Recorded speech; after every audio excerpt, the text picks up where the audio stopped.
हसन, मैं तो खैरियत से हूँ, लेकिन ये तारिक जहांगीरी साहब वाला मामला आ गया और मुझे लगता है कि वो खैरियत से नहीं। और अब कुछ आपको भी ऐसा लग रहा है कि बाकी जो जजेस हैं उनकी डिग्रियां भी चेक होंगी? देखिए, डिग्रीज बाकियों का इशू नहीं है। बाकियों का इशू है उनका जो कंडक्ट है, जो जजेस का कोड ऑफ कंडक्ट है, उसकी वो खिलाफ वर्जी अगर की है किसी ने तो उसको कॉन्सिक्वेंस फेस करना पड़ेगा। क्योंकि जो जजेस हैं, जब 5 जजेस की अगर बात करना चाह रही हैं इस्लामाबाद हाई कोर्ट के को, तो उन 5 में से तो एक तो जनाब होगी ना छुट्टी आज, तो बाकी रह गए 4। ये 4 जजेस, ये 5 जजेस ने बनाई हुई थी यूनियन।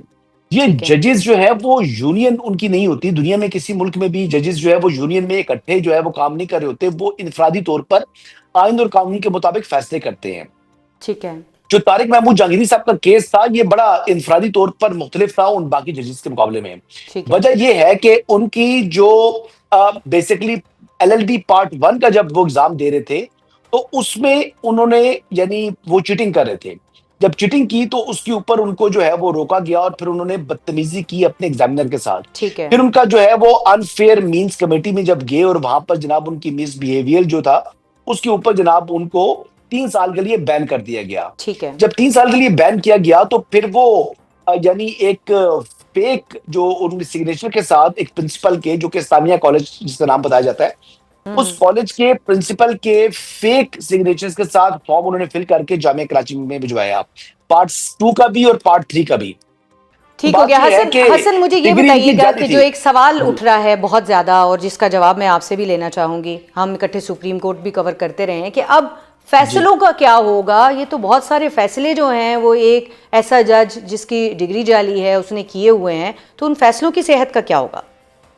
देखिए, अरशद मलिक साहब को भी जब उन्होंने मिसकंडक्ट के ऊपर निकाला था तो वो फैसला जो मोहम्मद नवाज शरीफ साहब से मुतल्लिक था, जिस पर उन्होंने बोला भी था कि दबाव था, फलां था, उसके बावजूद वो फैसला बरकरार रहा है। तो ये ऐसे फैसले, ऐसी जो जो नजीरें मौजूद हैं जिनकी बुनियाद के ऊपर अब ये फैसले जो जो उन्होंने कर चुके हैं वो बरकरार रहेंगे। पहली बात तो ये होगी। ठीक है। दूसरी बात ये है कि ये जो जज साहब है, इनके खिलाफ एक क्रिमिनल कार्रवाई इनिशिएट हो सकती है। अच्छा। और ये क्रिमिनल केस कभी भी टाइम बार्ड नहीं होता। जब वो क्रिमिनल केस जो है वो उनके ऊपर बनेगा, क्योंकि उन्होंने सिस्टम को चीट किया है। इन्होंने ना सिर्फ एजुकेशनल सिस्टम को चीट किया है, बल्कि उसकी बुनियाद के ऊपर जो जुडिशियल सिस्टम है उसको भी चीट किया है। दूसरा सवाल ये है कि क्या इनको पर्क्स एंड प्रिविलेजेस मिलेंगे, जी। क्योंकि इनको तो निकाल दिया गया है। तो इसमें एक I am not too sure, क्योंकि सुप्रीम कोर्ट के जो जस्टिस मंसूर अली शाह साहब थे, उनका एक फैसला मौजूद है और उसकी अगर रोशनी में देखा जाए तो इनको पर्क्स एंड प्रिविलेजेस और जो रिटायरमेंट की जो पेंशन होती है वो तमाम की तमाम मरात इनको मिलेंगी। ठीक है। जो कि एक इटसेल्फ एक सवाल है कि क्या एक शख्स जिसकी डिग्री जाली थी और वो जाली डिग्री की बुनियाद के ऊपर जज बन गया, तो क्या उसको इस तरीके से अगर निकाला भी जाए तो उसको ये मराहत मिलनी चाहिए? इस $1 मिलियन क्वेश्चन। मेरे ख्याल से अगर फेयर बात हस करनी चाहे जी। तो फिर फेयरली तो उनको नहीं मिलना चाहिए। हसन साहब, ये भी बताइएगा कि अब एमनेस्टी इंटरनेशनल ने भी एक रिपोर्ट दे दी है कि जो वाटर कैनन है वो इस्तेमाल नहीं होनी चाहिए थी, सवाल उठाया है। इसके साथ साथ अब जेल मुलाकातों का जो एक मुद्दा है वो वहीं का वहीं है। तो अंदर की खबर क्या है? अब बेटे भी मुलाकात करना चाहते हैं, बहनें भी मुलाकात करना चाहती हैं, जो सियासी लीडर्स हैं वो भी मुलाकात करना चाहते हैं, वकला भी मुलाकात करना चाहते हैं। तो मुलाकात किसी की होनी है, किसके नाम कुर्रा निकलना है? नहीं, अगर बच्चे पाकिस्तान आए तो यकीनी तौर पर उनकी मुलाकात हो जाएगी। जी। और मैंने जब किसी से पूछा कि जी उनके बेटे आना चाह रहे हैं, तो उन्होंने कहा जी बिस्मिल्लाह आ जाएं। तो मैंने पूछा कि जी आप ये तंजिया बात कर रहे हैं या हकीकत में कर रहे हैं? कोई इशू ठीक नहीं है। है, बच्चे आए मुलाकात करें, उनका हक बनता है। उनका सियासत से कोई लेना देना नहीं है। अगर वो सियासत में मुदाखलत करेंगे, ये सियासी बयानात वो उसमें से देंगे, तो फिर उनको उनको जो है वो हम देख सकते हैं। लेकिन अदरवाइज अगर वो सिर्फ वालिद से मिलने आएंगे, उनकी कंडीशन देखना चाहें, उनसे मुलाकात करना चाहें, तो उनको मतलब हर किस्म की फैसिलिटेशन जो है वो फराम की जाएगी, पहली बात। ठीक है। दूसरी बात ये है कि बाकी लोगों की मुलाकातें होंगी तो वो मुलाकातें इस वक्त बंद हैं। और मुलाकातें बंद होने की वजह यही है कि जब वो यानी सियासी तौर के ऊपर एक जहरीला बयानिया बनाने की कोशिश करेंगे, तो हुकूमत जो है इस वक्त इस मूड में नहीं है कि उनको जहरीला बयानिया बनाने की इजाजत दी जाए। हसन साहब, ये भी बताइए कि क्या माइनस इमरान खान हो रहा है या हो चुका है? और फैज़ हमीद के बारे में भी बताइएगा कि क्या वो वादा माफ गवाह बनने जा रहे हैं इमरान खान के खिलाफ या नहीं? देखिए, वादा माफ गवाह जो है वो बनाने की जरूरत नहीं है। जी। और इमरान खान साहब का जो मामला है, ये 9 मई के अंदर, जारी बात है कि तरीके इंसाफ ने ही 9 मई किया है। और उसके अंदर जो फैज हमीद की इन्वॉल्वमेंट जो है वो बड़ी विजिबल है और उसके एविडेंस जो हमारे रियासती इदारे हैं उनके पास मौजूद हैं।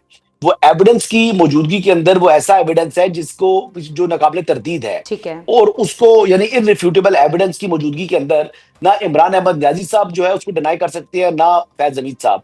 लेकिन बहरहाल जी, इससे मुतल्लिक मैं आपको यही कहूंगा कि जो कुछ लोग ये सियासी मंजर बनाने को भेजने की कोशिश कर रहे हैं कि जनाब इसमें तो हुकूमत जो है वो कंक्लूड कर रही है कि इमरान खान इसमें मुलव्वस है, जबकि आईएसपीआर की प्रेस रिलीज ये नहीं कहती। जी। तो वाकई वो नहीं कहती, लेकिन जो लोग कान रखते हैं, आंखें रखते हैं, दिमाग रखते हैं, उनके लिए ये चीज बड़ी विजिबल है। यानी दिन की तरह दिन में सूरज निकला हो तो इंसान को नजर आ रहा होता है।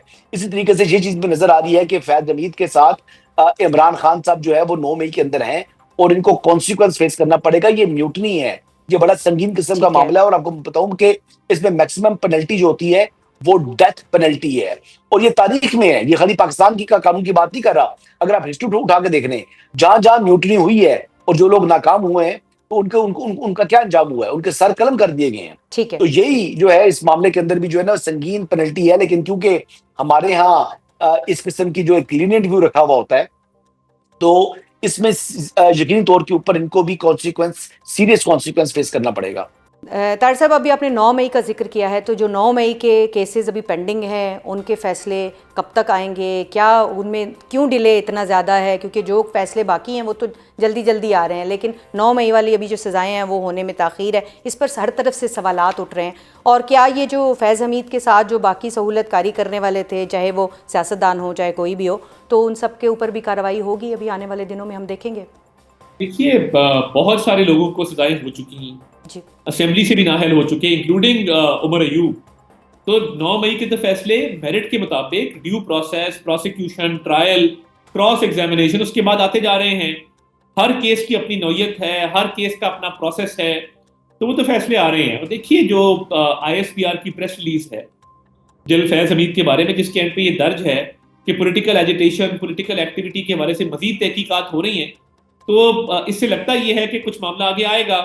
और पुरानी प्रेस रिलीज अगर आप देखें दिसंबर 2024 की, उसमें 9 मई का वो दर्ज था मामला। ठीक है। तो मैं ये समझता हूँ कि फैज हमीद का बतौर political adviser to Imran Khan retirement के बाद खासा रोल रहा है पॉलिटिक्स के अंदर, 9 मई के अंदर, एजिटेशन और प्रोटेस्ट के अंदर, स्टेट के खिलाफ साजिश के अंदर। तो ये तमाम चीजें बिल्कुल सामने हैं और लेट्स सी आगे जाके क्या होगा।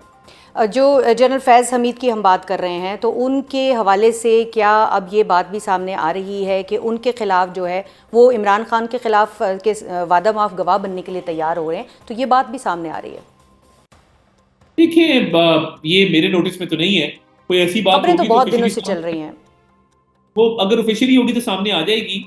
मेरे पास इसको कंफर्म करने के लिए कोई मालूमात फिलहाल नहीं।